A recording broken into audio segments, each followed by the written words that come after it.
Nous sommes aujourd'hui ici au lycée Niabo pour une campagne de Anderher Sibiru, donc la lutte contre le paludisme.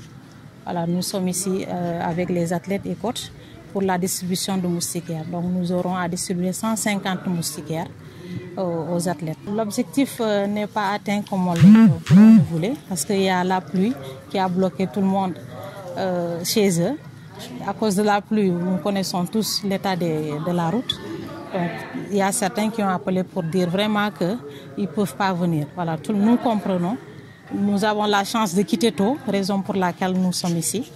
Donc nous allons tout faire pour leur donner leur moustiquaire. Donc les coachs sont là, dynamiques.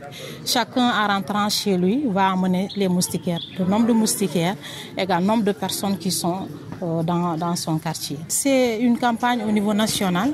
Donc c'est au niveau national qu'ils ont envoyé distribuer les moustiquaires au niveau de chaque sous-programme. Donc chaque sous-programme va essayer au maximum de toucher le maximum d'athlètes pour vraiment éviter le paludisme. Donc c'est Dakar, ils ont fait ça hier au niveau de Léopold. Donc il y a Kaolack et il y a aussi Kolda aussi qui font la distribution aujourd'hui. Voilà, c'est à notre tour aussi à Ziguinchor de distribuer ces moustiquaires. Alors c'est la deuxième édition.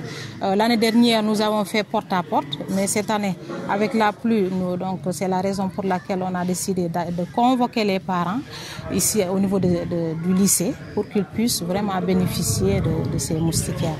Avec la distribution de moustiquaires, il y a l'enquête aussi, il y a des enquêtes qu'on a eu à faire pour les filles, donc âgées de 12 ans et plus. Donc c'est par rapport à ça, c'est par rapport à l'éducation, par rapport à l'insertion socio-professionnelle. Parce qu'on sait que ces athlètes aussi doivent aller à l'école. Donc pour la question que vous avez posée, effectivement, ils sont à l'école. Mais quand même, on sait nettement que c'est difficile pour eux de s'en sortir. Donc il y a certains au niveau préscolaire, primaire seulement, ils sont partis. Une année seulement, ils sont partis. Donc 2 ans, ils sont partis. Donc ils ne parviennent pas à s'adapter par rapport à la réalité scolaire. Donc c'est la raison pour laquelle vraiment nous souhaitons qu'ils aient une école spécialisée. Ça, c'est un cri de cœur. À chaque fois qu'on ait une activité, c'est ce qu'on dit. Donc certainement, je ne sais pas si l'autorité n'est pas au courant de ça, mais c'est une nécessité. Donc on parle tout le temps de développement. Donc le développement, c'est ça, les racines, c'est ça, c'est l'éducation. Donc c'est primordial l'éducation.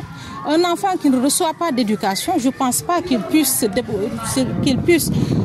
s'épanouir comme il faut dans la société. On le sait très bien. Donc on donne la chance aux personnes ayant une déficience intellectuelle d'aller à l'école et de réussir, bien sûr. Donc qu'elles réussissent au moins et qu'elles aient du travail aussi. Donc pour vraiment satisfaire leurs besoins et ainsi que les besoins de leurs parents, de leur famille.